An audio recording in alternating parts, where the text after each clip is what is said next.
On today's Daily Slab, we are going to be talking about a Ken Griffey card that sold for more than it did 3 years ago, and we are going to be talking about a scandal that has rocked the card market. So sit back, relax, enjoy today's Daily Slab. Welcome everyone to the Daily Slab. I am Nate. Sorry to the Bruins fans, sorry to the Avalanche fans. Couple major upsets in the NHL yesterday. A tough scene for those fan bases for sure. And our trender for today is not hockey related, but it is sports related, and it is baseball related. It is Ken Griffey Jr. So Ken Griffey retired a long time ago. I get that. But he had a card, EX 2000 Essential Credentials card, BGS 95. It's Pop 2 that just sold the other day for $12,600. And the reason this is important is because its last sale 3 years ago, almost entirely 3 years ago, May 17th of 2020, well, its last sale sold for $5,599, so not even half price. So it's up 125% in the last 3 years. And the reason this is important, at least to me, is because in the last 3 years, what has happened? COVID happened, and then the card market took off. People got free money from the government. People started spending money like crazy on cards. So in today's day and age, I know it's a Pop 2, so it doesn't come up very often, but I would have expected a card like this to have had a astronomically high price 2 years ago, in 2020, in 2021, maybe even early part of 2022. What I wouldn't expect is for this card to be that much higher price today in 2023. And so either it's, hey, rarity wins out. And so if you buy something rare and you hold on, usually that will win out in the day. And in this instance, a Pop 2 of this card, that wins out. Or it's, man, somebody really missed their selling window. You bought it in 2020. You could have sold it probably for more than it sold today in 2021, early part of 2022. And so twofold lesson here is knowing when your window is, obviously. And the second one is rarity always wins out. You buy something rare and you hold on to it, you'll likely do well in the long run as long as you have patience. If you buy something rare and then try to sell it 2 months later, the same people that were looking to buy it 2 months ago are probably the same people that are looking to buy it now, but there is one less person in that mix, you, who bought the card. The person that sold the card originally isn't going to buy it back. So then you just are competing against less people, and those people are going to probably pay the same amount they would 2 months ago, and so you lose that money. So rarity, as long as you have a long-term game plan, should win out. And this Ken Griffey is case in point number one. In other news, we have Evan Mathis.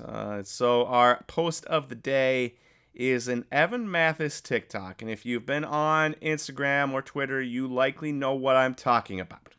If you haven't, and you haven't seen this yet, I will show a brief number of seconds of it. I'm not going to show the whole thing. It is a long TikTok. Cardology 101, we will discuss vintage card trimming.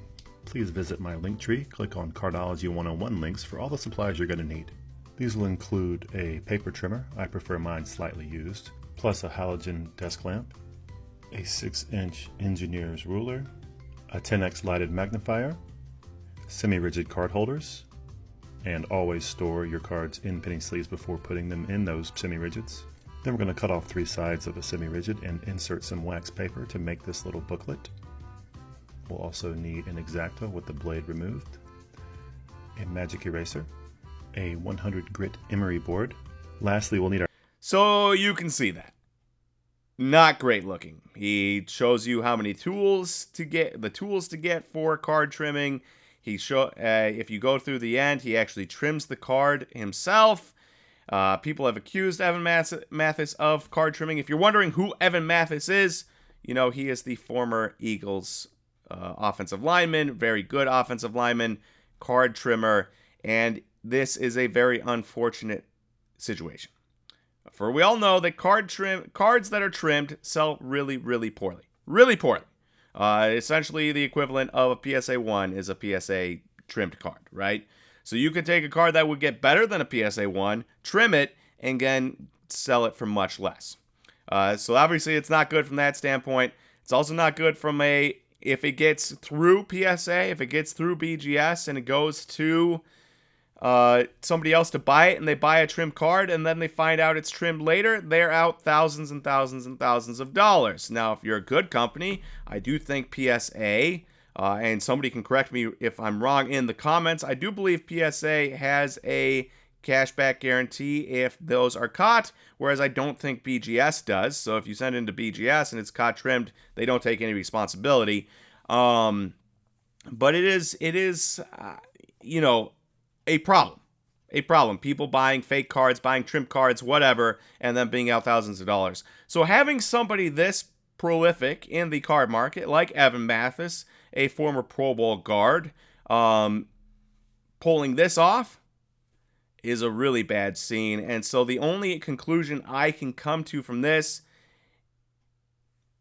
is he just burning bridges? Is he doing it as a troll job? Is it a joke? Is he angry at somebody in the card market? Because I don't think he can purposely do this and think this is fine or this is an okay thing to put out there, because it makes him look really bad. So it has to be an ulterior motive besides looking really bad and showing something he does. He must be trying to burn bridges or something. I personally can't figure it out, because this is the most insane thing I've ever seen somebody produce. Everyone knows card trimming is a big no-no in the card market, and then to blatantly go out there and promote yourself doing it, especially somebody as big as Evan Mathis, is insanity. And maybe he just doesn't care what the card market thinks of him. That's a possibility. It's probably a high likelihood, considering he's a former NFL player, so who really cares what other people think of you inside a hobby of yours? But it's still just an absolute insane thing to do. Really bad look for him. A bad look for people that are joining the hobby and might interact with him first.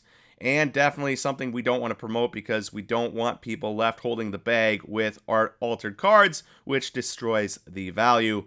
So Evan Mathis, that's unfortunate that he did that. I'm sure he had an ulterior motive that we don't know. But it sucks. And if you think it sucks, put it in the comments below why it's the worst. And commiserate with me on what's going on there.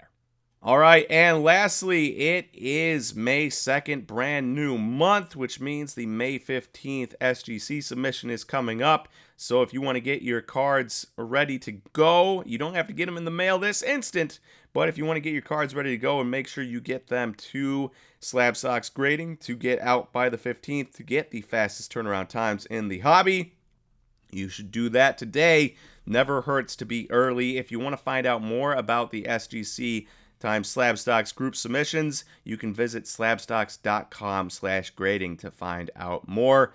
Very fast process, a cheap process, all things considered, and we try to pride ourselves on some of the best customer service you will find. So slabstox.com/grading if you want to find out more. Thank you everyone for joining today's Daily Slab. If you like this video, please click that like button, and I will talk to you all tomorrow for the next Daily Slab. See you everyone.